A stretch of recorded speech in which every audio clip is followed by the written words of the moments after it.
días, Universidad Nacional Autónoma de México.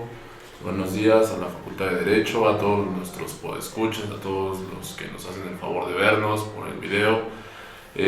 Pues hemos tenido una serie de conversaciones con el doctor Polanco Braga, con quien me encuentro el día de hoy, respecto del procedimiento penal, respecto de todas las cuestiones penales que se ven. Y pues aquí le doy la más cordial bienvenida, doctor. Buenos días. Muchas gracias nuevamente con ustedes en este interesante evento en el que se tratan temas de sumo interés jurídico. En esta ocasión hablaremos del juicio oral. Debemos recordar que en pláticas y sesiones anteriores hablamos de la investigación inicial que realiza el Ministerio Público, en el que recaba datos para esclarecer el hecho ilícito que investiga. Posteriormente hablamos también de lo relativo a la investigación preliminar que se realiza ante el juez del control, en el que se trata de establecer la imputación del hecho ilícito al imputado y después de su declaración se dictará el auto de vinculación a proceso. Esto lleva luego a otra etapa que dijimos que es la etapa formalizada en la que se siguen practicando diligencias, con la finalidad de que el Ministerio Público pueda formular la acusación. Realizada la acusación, se inicia la etapa intermedia, en su fase escrita y fase oral. En la fase escrita se recalca la acusación, se ofrece pruebas por el Ministerio Público. De este escrito se le da vista a la defensa y al acusador coadyuvante, en el que ellos podrán también por escrito contestar, pueden aceptar lo que dice el Ministerio Público, pueden refutar, contradecir, argumentar, y la defensa específicamente puede oponer excepciones. Ante esto se celebra una audiencia oral en la misma etapa intermedia, en el que ratifica el Ministerio Público su acusación y la defensa trata de establecer sus argumentos contradictorios a esa acusación. Desde luego, cada uno aportando sus respectivas pruebas. Pero la defensa puede oponer excepciones y puede desvirtuar desde esta etapa la acusación. Pues bien, realizada esta secuencia que establecemos, inmediatamente el juez de control dicta un auto de apertura a juicio oral.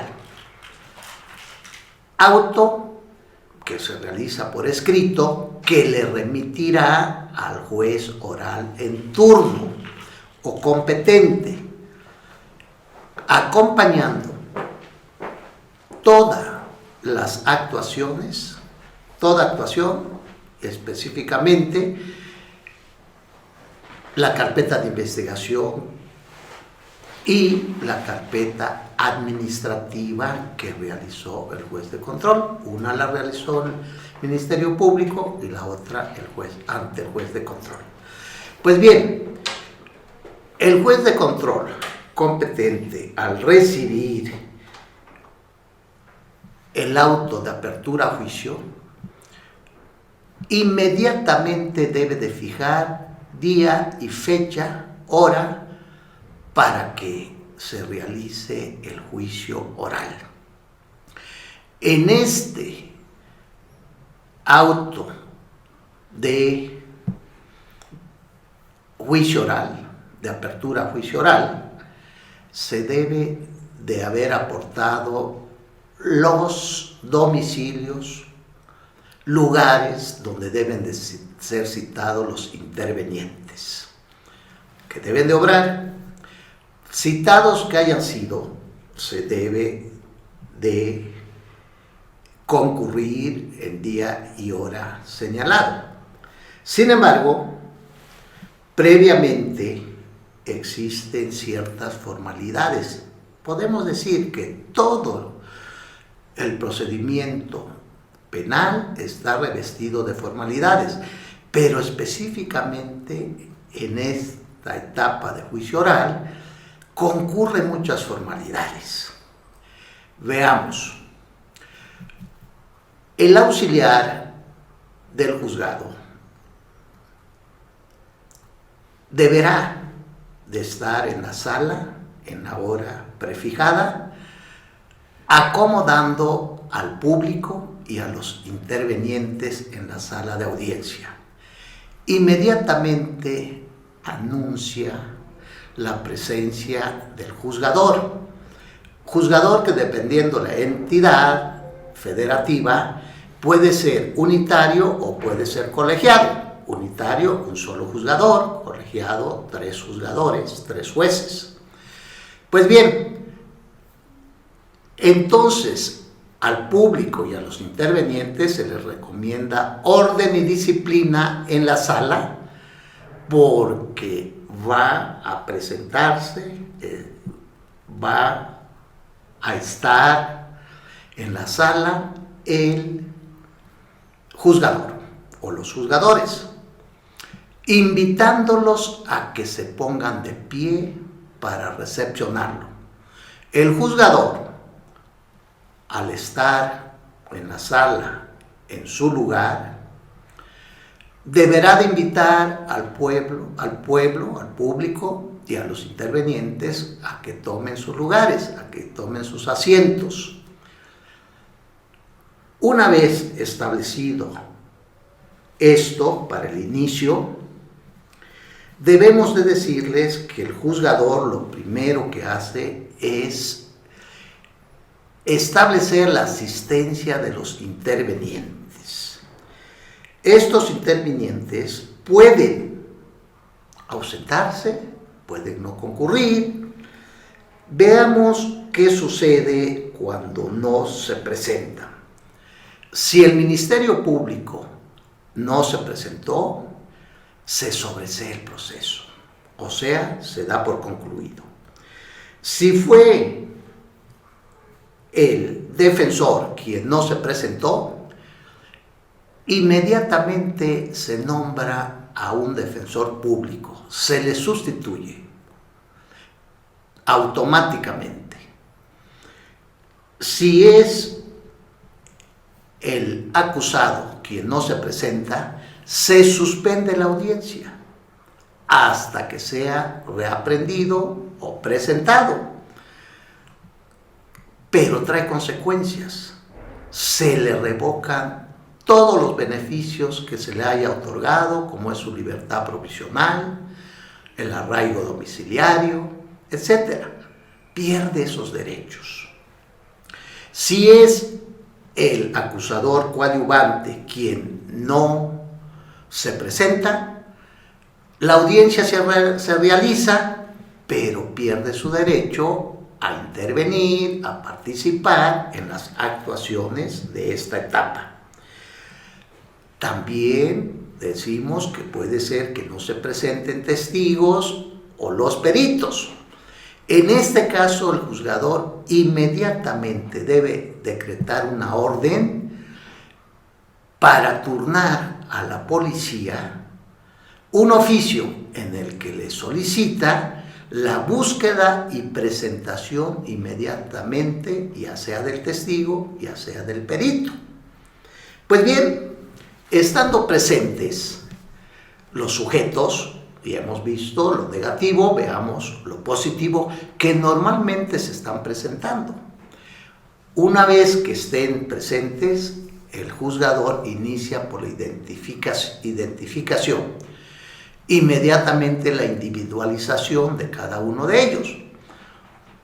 La individualización consiste en que aporten su nombre completo, su domicilio, el lugar para oír notificaciones, su número de gafete del Ministerio Público, su número de cédula del abogado, y también si tiene representante el acusador coadyuvante, su asesor jurídico debe de presentar su cédula profesional. Pues bien, una vez realizado esto, el juzgador da lectura al auto de apertura a juicio, en el entendido de que el juez apenas está tomando conocimiento del caso, porque la misma Constitución dice que otro será quien decida al que haya recabado o realizado las diligencias preliminares. Esto es, hay dos jueces, un juez de control que realiza todas las diligencias y prepara el juicio oral, y el juez de conocimiento, que es ante quien estamos en este momento realizando el juicio oral. Pues bien, al dar lectura al caso, el juzgador es con la finalidad de ilustrar a los intervinientes y al público de qué se trata el caso a resolver. Inmediatamente se le pregunta al acusado si va a hacer uso de la palabra respecto al caso que se está ventilando. Aquí quiero hacer un paréntesis. Algunas leyes dicen que se le concederá la palabra después de los alegatos iniciales, que vamos a ver enseguida, y otras leyes dicen que se realice inmediatamente de la lectura del caso. Yo soy partidario de que sea de la lectura del caso, porque en el supuesto de que el acusado acepte su culpabilidad, ya no tiene caso los alegatos. Sin embargo, atendamos a las leyes correspondientes.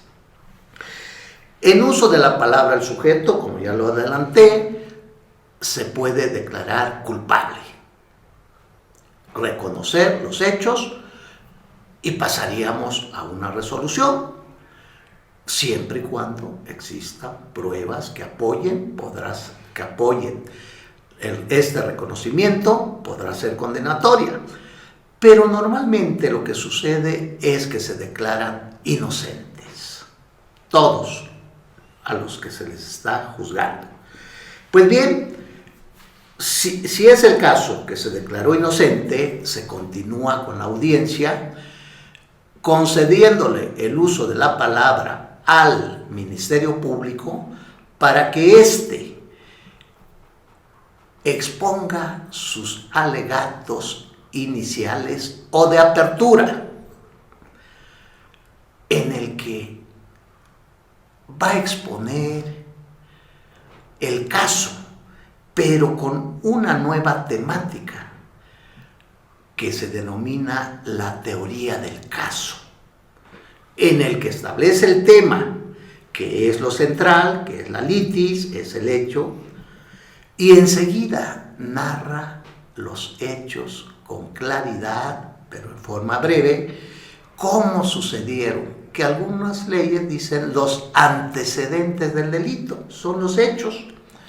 Tiene que establecer la prueba con el que trata de justificar esos hechos, y también establecerá el fundamento jurídico, o sea, el tipo penal violentado, estableciendo sus elementos y cómo se estableció el tipo penal, para establecer el tipo penal.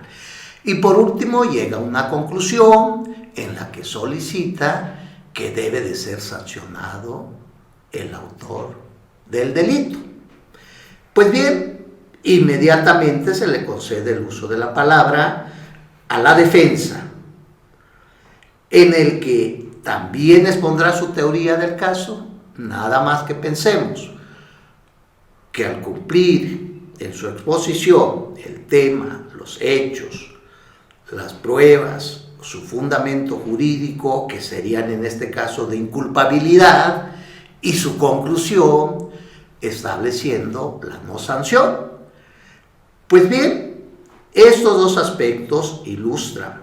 Hacemos hincapié en lo que debe de contener, porque no es una retórica barata la que se hace en el discurso de los alegatos. Debe tener contenido, independientemente que agregamos que no es una lección, no es una cátedra, no es una exposición como la que estamos haciendo. El que expresa sus alegatos debe de estar en continuo movimiento, de pie, porque también el cuerpo habla, la gesticulación, las micromanifestaciones, el énfasis en el discurso. Hay que respetar las comas, los puntos, las interrogantes, el énfasis, sin llegar al extremo de establecer palabras rebuscadas que no se entiendan.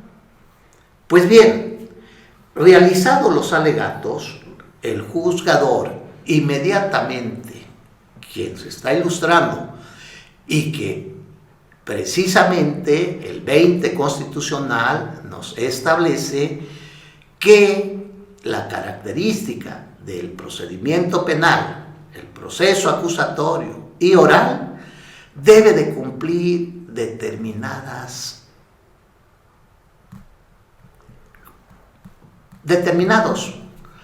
principios, o mejor dicho, características que tiene este proceso. ¿Por qué se establece? En primera, que sea público. Ya dijimos que tiene acceso al público, pero también los intervinientes lo están conociendo en este momento. No se hace en secreto ninguna actuación. Se establece que sea concentrado, o sea que en una sola audiencia debemos de desahogar todo lo que vamos a platicar a continuación. Pero viene también el derecho de contradicción, en el que se le permite a los sujetos el debate, la contradicción, que esa es la otra característica, que ninguna prueba sea a espaldas del otro, principalmente en las pruebas, en las peticiones, en las promociones, debe de ser con intervención de la contraparte. Pues bien, tenemos también la continuidad, que consiste en que no se debe de suspender esta audiencia, salvo por obstáculos insalvables que no se puedan resolver en este momento. Pero recomienda las leyes secundarias que de interrumpirse la audiencia se fije su continuación en una fecha próxima posible. Podríamos decir para el próximo viernes, para el próximo lunes. Pues bien, también tenemos el principio de mediación. ¿En qué consiste esto? En que el juez debe estar en contacto con los intervinientes para que durante las actuaciones que estamos mencionando lo presencie, lo viva, lo asimile, porque es la finalidad de la mediación, que capte el hecho. Por eso es que Guillermo Cabanellas nos dice, casi se revive el hecho, porque el juez debe poner atención para percibir todo. Pues bien, el juzgador, ante esto que hemos señalado, que rodean a este juicio oral, decreta el desahogo de las pruebas que previamente se ofrecieron en la etapa intermedia y que fueron depuradas para dejar nada más las pruebas pertinentes durante el desahogo de las pruebas, que en realidad traen un protocolo que son las cosas novedosas que tenemos en este juicio para introducir las pruebas en el juicio oral. Y para ello se establece ciertos mecanismos en este desahogo y estrategias correspondientes. El juzgador verificará previamente la presencia de las partes. Las declaraciones de los intervinientes se harán con grabación. Las periciales deben de prepararse para que los peritos rindan su dictamen. El perito ahora y lo ratifique oralmente. Ahora el perito no nada más exhibe su dictamen, tiene que ratificarlo en la audiencia y está sujeto a interrogatorio y contrainterrogatorio de las partes. Se pueden realizar confrontaciones en caso de que haya divergencia entre un testigo y otro, entre el acusado y los testigos o la víctima, que se deben de dilucidar en este mismo momento. Las confrontaciones se realizan inmediatamente y serán videograbadas. Las partes podrán contradecirse, que es lo que dije, y que los alemanes dicen que es un duelo judicial, porque pueden objetar las pruebas, los documentos impresos, y si se tratase de documentos o actuaciones, se puede hacer un resumen de exposición o, en su caso, dar lectura a la parte conducente. Tenemos algo que puede interrumpir la audiencia, la inspección judicial, cuando se tenga que practicar en el lugar donde se suscitaron los hechos y tengamos que ausentarnos de la sala de audiencias.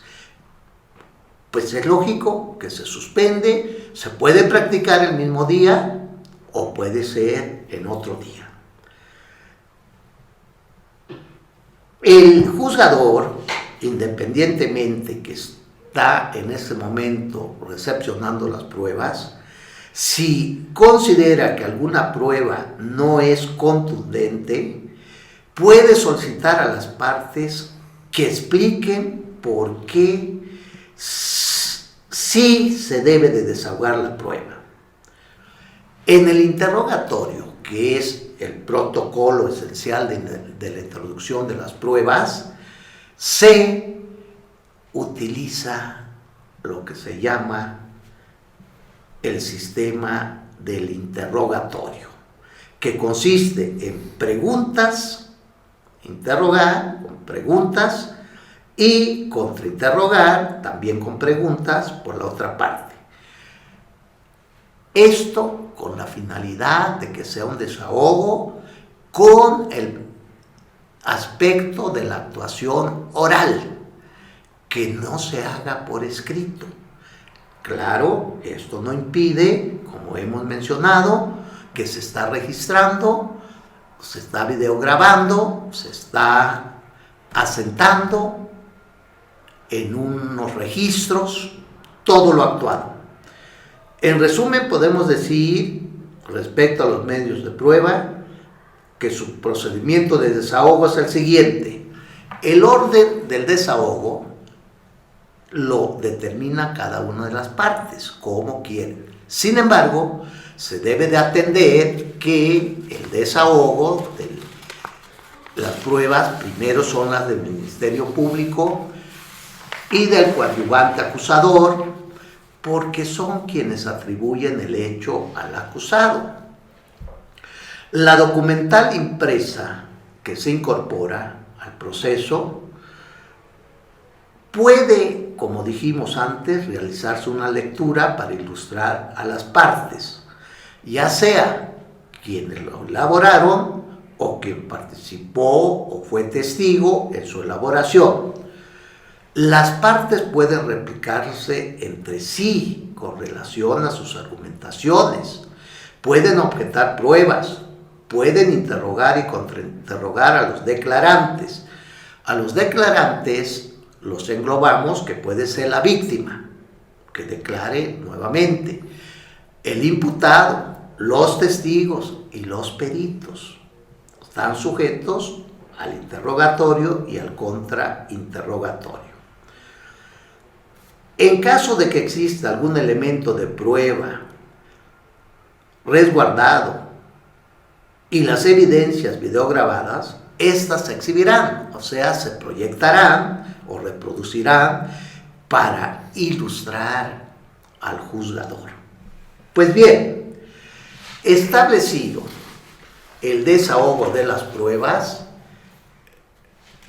debemos de decirles que viene otra etapa en la que la participación de las partes es de sumo interés.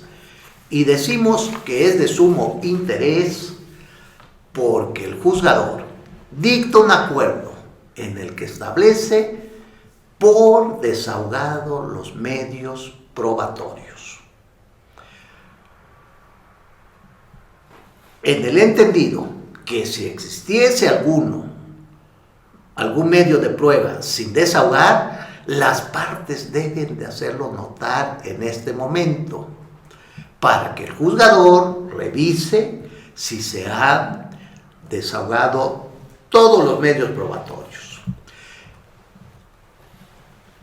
De no ser el caso del desahogo de algún medio probatorio, inmediatamente se les va a conceder el uso de la palabra a las partes para realizar los alegatos de cierre, también llamados alegatos finales y conclusiones. ¿Qué sentido tienen estos alegatos? Pues el Ministerio Público llegará a la conclusión de la culpabilidad y la defensa los de inculpabilidad.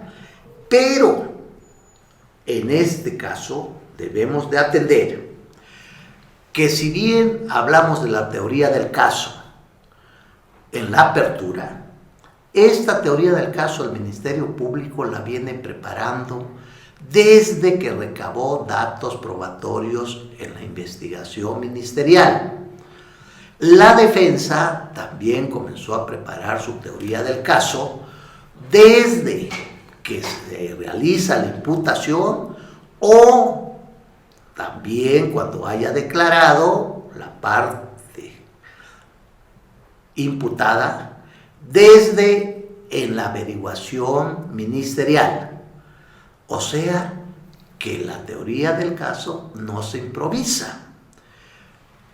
Luego se van aportando pruebas para robustecer estos medios, esta teoría del caso con los medios probatorios. Inmediatamente se expone en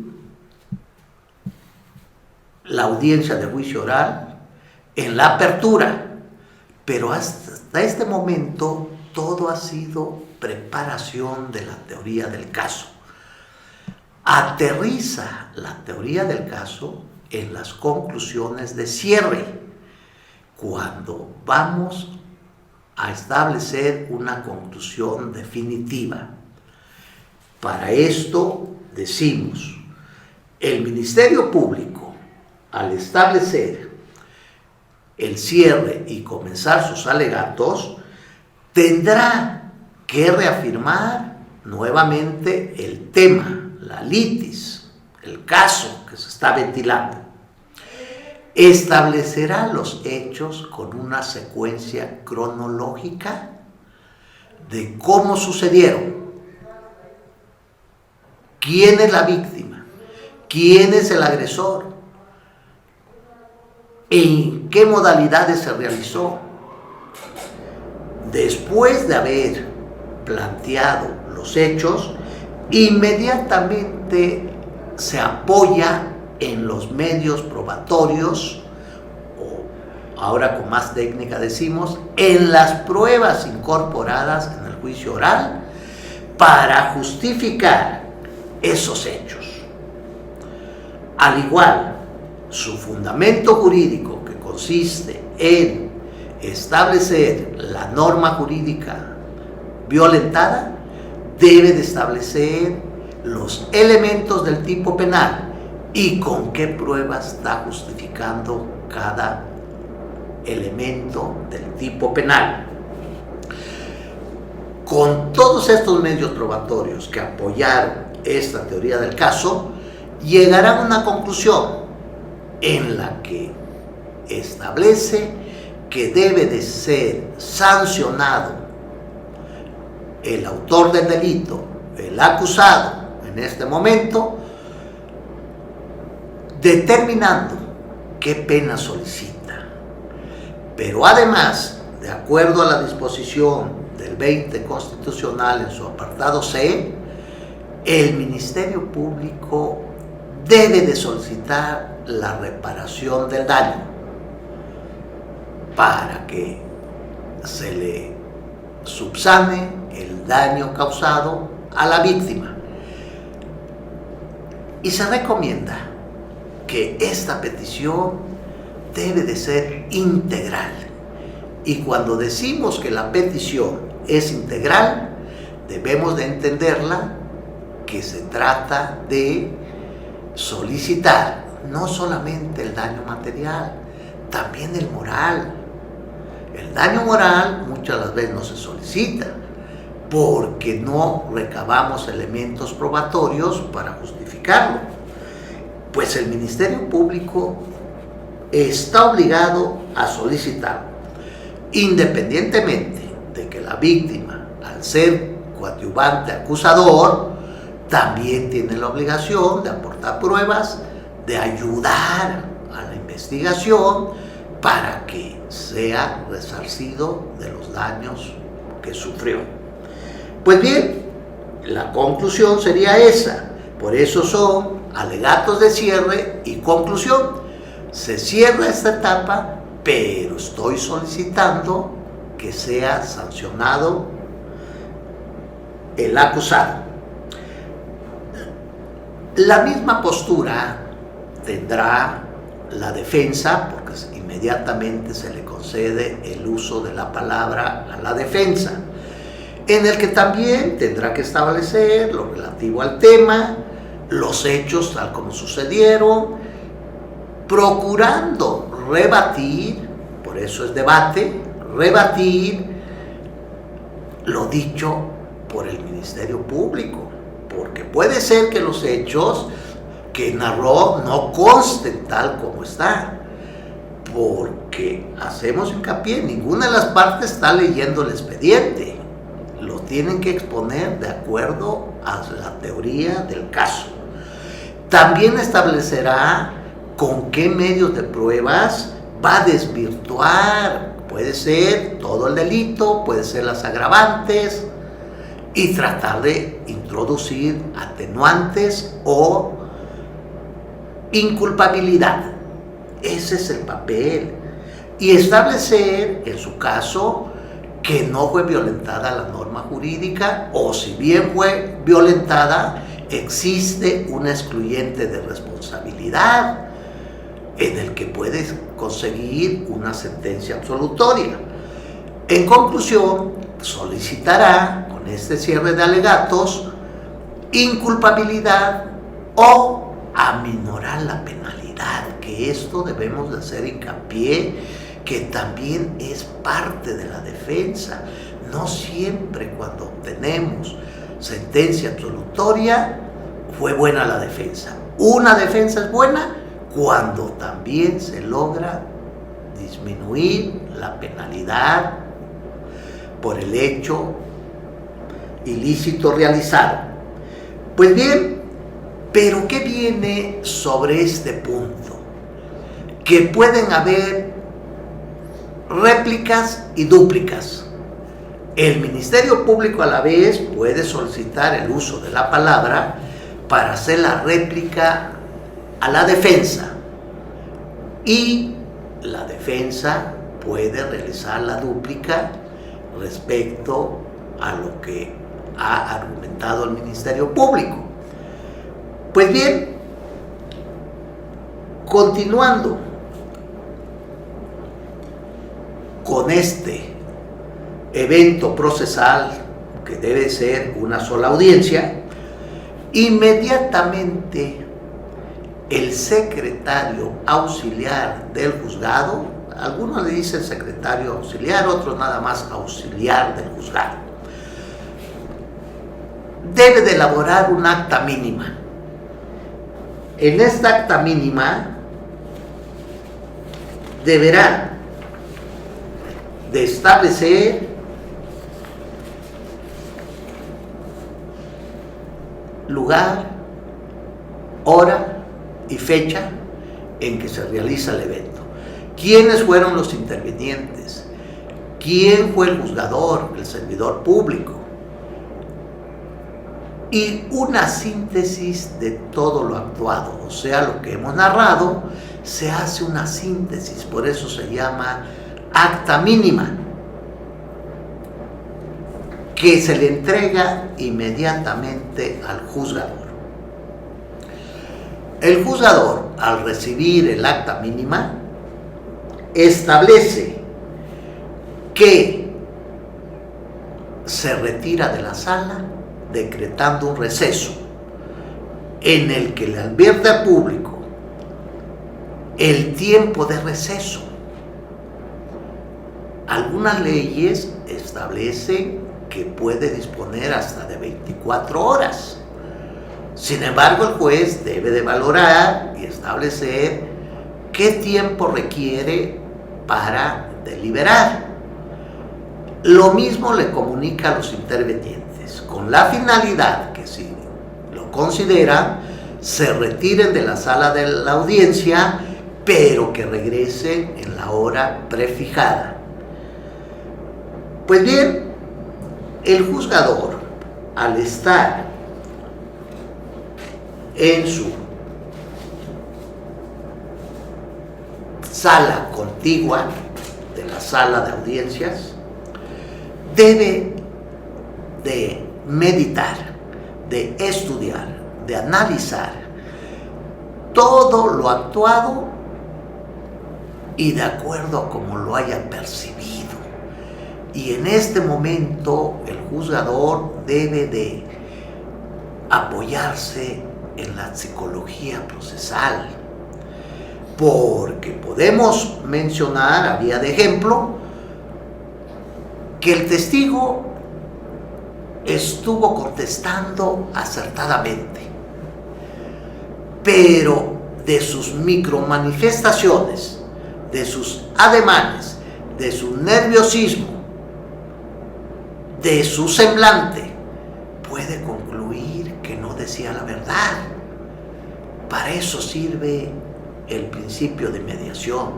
Lo mismo podemos aplicar de la víctima, del imputado, del perito, respecto a sus reacciones durante este evento de desahogo de pruebas. El juzgador debe de estar en este momento meticulosamente asentando lo que se dice técnicamente sus impresiones, o sea, al percibirlo, cómo influyó en su ánimo. Eso es lo que se pretende, en el ánimo del juzgador, se dice. Pues bien, ante este momento que se pone a dilucidar, ¿en qué sentido va a resolver? Eso es lo esencial. Si va a resolver condenando o va a resolver absolviendo. Decíamos que requiere de todo el tiempo necesario, tratando de no excederse de estas 24 horas. Pues bien, pero al regresar se realiza lo que se denomina la reinstalación de la audiencia. En este momento, en la reinstalación de la audiencia, el público ya debe de estar, los intervinientes ya deben de estar. El juzgador procederá a establecer el sentido de la sentencia, o sea, a qué conclusión llegó para decretar lo siguiente: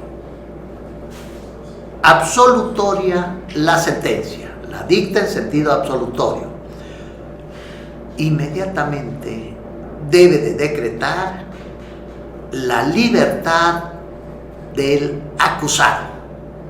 No puede tenerlo un minuto más privado de su libertad en caso de que esté en reclusión, en prisión preventiva, o estando sujeto a proceso, que también es una limitación a la libertad, se debe de decretar inmediatamente por disposición del 18 constitucional, en el sentido de que solamente cuando haya pena privativa de libertad habrá lugar a la prisión preventiva, y si ya fue absolutoria ya no debe de existir la medida cautelar de la prisión preventiva.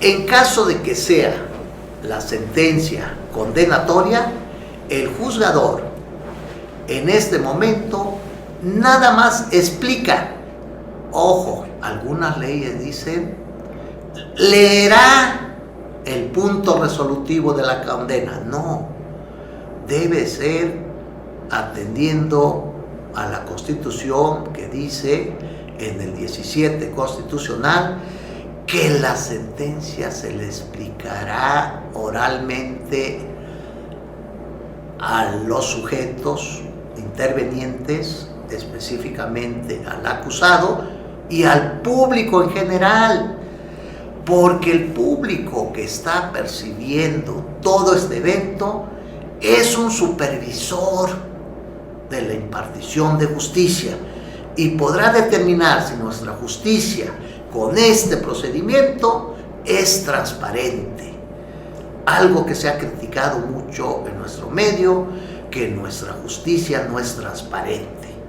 Pues bien, al decir que es condenatoria, no establece en este momento el quantum de la penalidad, o sea, la sanción a imponer, privativa de libertad, multa, decomisos, etc., sino que nada más anuncia que es acusatoria, fijando en este mismo momento que se va a realizar otra audiencia, que algunas leyes dicen que dentro de los 3 días, otros dentro de los 5 días, pero se fija en este momento para la individualización de la pena, que es otra audiencia en la cual también concurre el Ministerio Público, la defensa, el acusador coadyuvante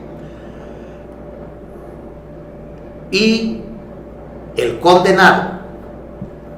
Ante esta presencia y esta audiencia, que nuevamente se vuelven a identificar y a individualizar, se le concede el uso de la palabra al Ministerio Público para que éste establezca concretamente qué pena solicita que se le imponga al condenado, pero apoyándolo con pruebas.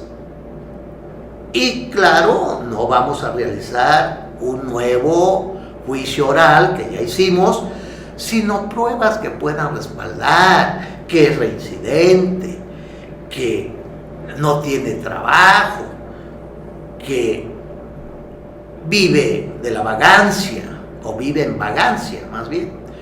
Entonces todos esos elementos es para reforzar la penalidad. También tendrá el uso de la palabra. Además, solicitará que se le repare el daño a la víctima. La víctima sobre este particular podrá hablar para reforzar lo argumentado por el Ministerio Público para la reparación del daño. Inmediatamente se le concede el uso de la palabra a la defensa. El defensor en este momento invoca que la pena sea mínima y también aporta pruebas, que no tiene antecedentes penales, que es una persona honesta y trabajadora, cartas de recomendación, cartas de buena conducta, estudios que realiza, etcétera, etcétera, con tal de ver que la penalidad sea la mínima posible. Con relación a la reparación del daño, que normalmente se exhiben también documentos para justificar los gastos erogados por esta lesión sufrida por la víctima, pueden ser objetados, pueden ser rebatidos y luego se resolverá. Dos aspectos esenciales que son resolver lo relativo a la sanción de privación de libertad, de multas, de decomisos, de prohibición a lugares, se va a aceptar, tomando en cuenta los argumentos de las partes y las pruebas aportadas. En relación a la reparación del daño, puede suceder que se determine la cantidad o, en su caso, se vaya a cuantificar en ejecución de la reparación del daño. Y esto es la parte civilística de la reparación del daño. Y decimos la parte civilística porque desde un principio estamos viendo de que la reparación del daño va enfocado al particular, al sujeto que sufrió el daño, no es a la sociedad. Sin embargo, las leyes le han dado el carácter de pena pública, pero es la parte civilística. Por eso es que en ejecución de sentencia se realizará. Y de no poderse lograr su cobro en el procedimiento penal, se podrá concurrir a los órganos civiles para recuperar lo que se le ha condenado, no, más bien para que se le cubra a la víctima a lo que fue condenado el autor del delito. Así es, pues yo creo que ha sido muy interesante, profesor, pues toda esta cuestión de la última parte del procedimiento penal. Creo que con las reformas pues se le da un mayor peso, ¿no?, respecto del procedimiento, se da una cuestión un poco más vivida, ¿no?, ahí ya no tanto un tanto codificado, ¿no?, sino que ya tiene una mayor participación pues todo lo que es el jurado, todo lo que son las autoridades, ¿no?, los jueces. Yo creo que ya es una parte un poco más activa. Y pues yo creo que es muy muy interesante, ¿no?, para todas las personas que pues se interesan por esta parte del derecho, ¿no?, tan bonito que es el derecho penal. Creo que es bastante ilustrador. Y pues a modo de conclusión.